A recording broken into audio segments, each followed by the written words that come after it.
The first time I realized people had already decided who I was, it wasn't because anyone said something out loud.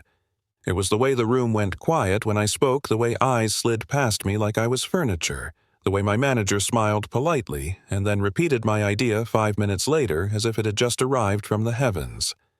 I was the guy you underestimated by default. Not loud enough, not flashy, not connected. And back then I thought if I just worked harder, stayed patient, kept my head down, things would eventually even out. Yeah, that's not how it works. Not in the real world.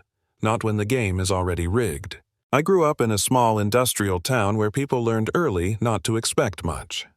My dad fixed machines, my mom worked double shifts, and the unspoken rule was simple. Don't complain, don't dream too loud, don't make trouble. So, when I landed a job at a fast-growing tech firm in the city, I felt like I'd slipped past the bouncer into a club I wasn't meant to enter.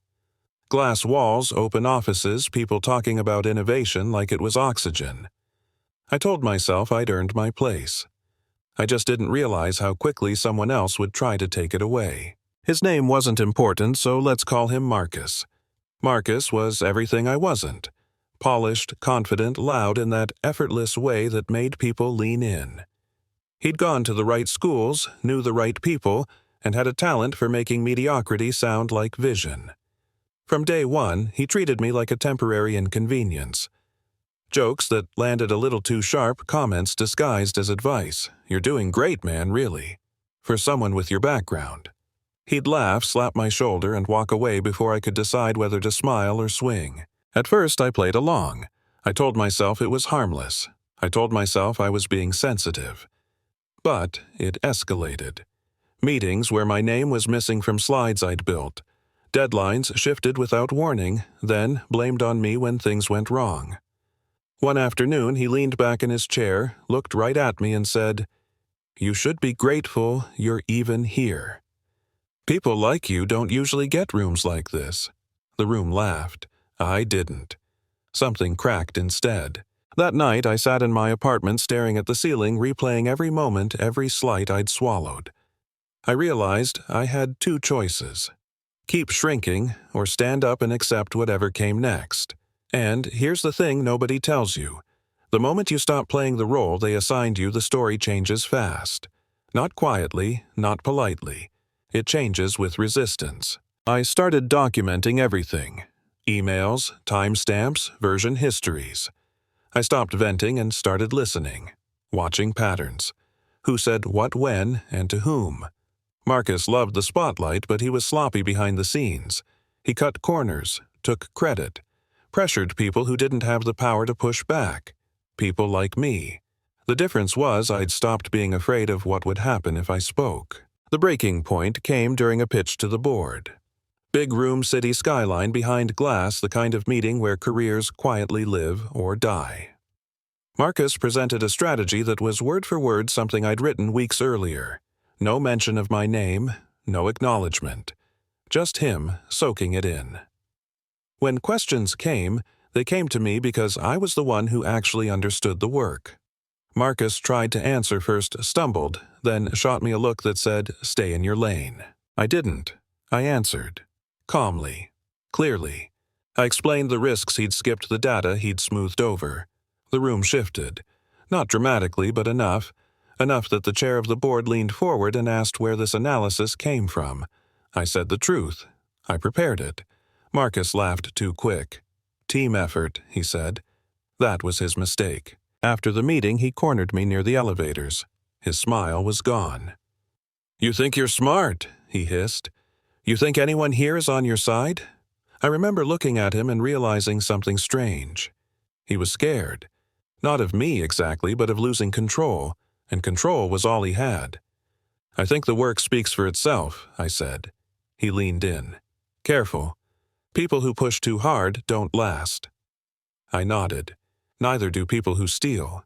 That's when things got ugly. HR meetings, subtle threats, projects reassigned, rumors about my attitude, my fit, my stability. Old me would have folded. New me kept receipts. When the internal review started, Marcus assumed it was a formality. He walked into it, confident, charming, ready to redirect.